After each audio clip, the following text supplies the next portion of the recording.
ভারত বাংলাদেশ এক হয়ে যাওয়া মানে কি এই বিষয় নিয়ে কয়েকদিন ধরেই আলোচনা চলছে। আমি আলোচনায় যাবার আগে সেই বক্তব্য আমি কিছুটা উল্লেখ করতে চাই। আহ, বেনাপোল সীমান্ত দিয়ে বাংলাদেশে প্রবেশ করেছেন এবং দায়িত্ব গ্রহণ করতে যাচ্ছেন দীনেশ ত্রিবেদী, যিনি বাংলাদেশের হাই কমিশনের ভারতের নতুন হাই কমিশনার হিসেবে দায়িত্ব নেবেন।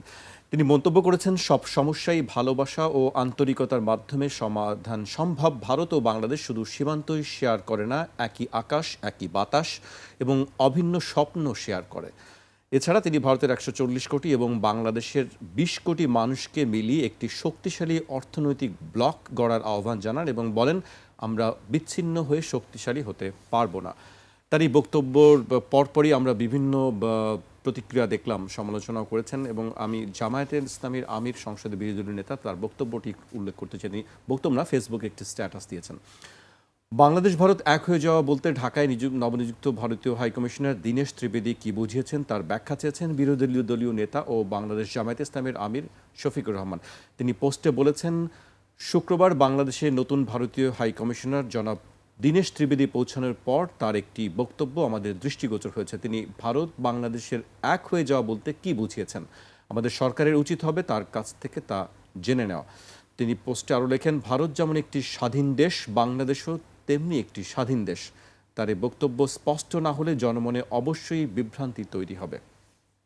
জি আসলে আরেকটি কথা আমরা শুনি যে অখণ্ড ভারত।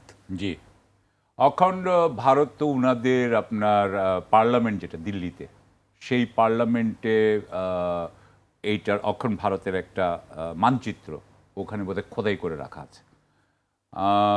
আমরা জানি যে ৪৭ সালের বোধহয় অগাস্টের পরে পরে বা অগাস্টের আগে, ঠিক আগে কোনো একটা সময়, মানে দ্বিতীয় অর্ধে আর কি, হ্যাঁ, সেখানে কংগ্রেসের একটা মিটিং হয়েছিল ওয়ার্কিং কমিটির। সেই কংগ্রেসের ওয়ার্কিং কমিটির মিটিংয়ে বলা ছিল যে আমরা অখণ্ড ভারত আমরা কিন্তু রেস্টোর করব। কারণ আপনি জানেন যে যখন এই গান্ধী নিজেও কিন্তু ভারতের বিভাগের কিন্তু পক্ষে ছিলেন না, তিনি ভারতের বিভাগের পক্ষে অনেকেই ছিলেন না আসলে। তো সুতরাং সেই হিসাবে অখণ্ড ভারতের একটা বিরাট আপনার রাজনৈতিক আকর্ষণ ভারতের আপনার যারা উচ্চবর্গ মানুষ আছে তাদের মধ্যে আছে, যে নেতৃত্ব আছে তাদের আছে। তারা মনে করে যে ব্রিটিশরা যেটা, বা মুঘলরা প্রথমে, তারপরে ব্রিটিশরা যেই ভারতকে আপনার ইউনাইটেড ভারত করে, সেই ভারতটাকে তারা, কারণ এটাই ছিল সবচেয়ে বড় ভারত। এর আগে গত ৪,০০০ বছর ৩,০০০ বছরে এত বড় ভারত হয়নি। সবচেয়ে বড় ভারত ছিল আওরঙ্গজেবের সময় এবং তারপরে ব্রিটিশদের সময়।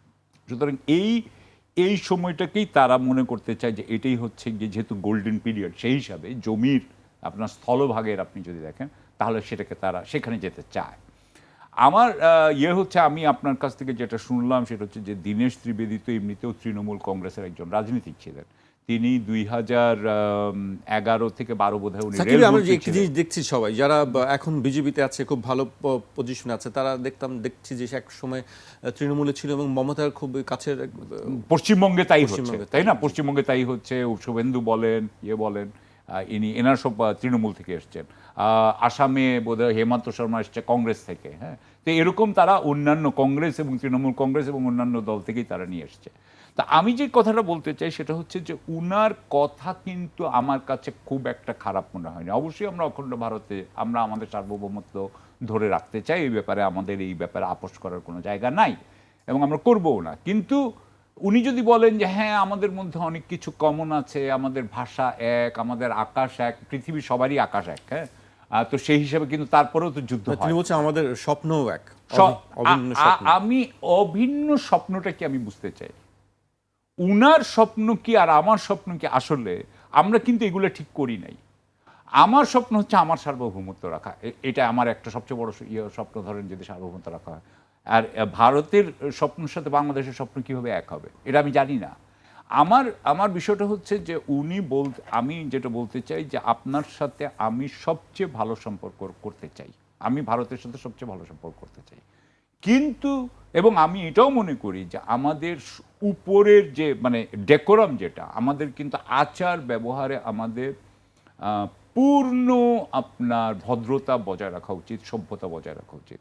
কিন্তু আমাদের দর কষাকষি বা যখন আলোচনা হবে তখন কিন্তু আমাদের হার্ড আপনার বার্গেইন করা উচিত। আমাদের কিন্তু দর কষাকষিটা শক্ত হওয়া উচিত।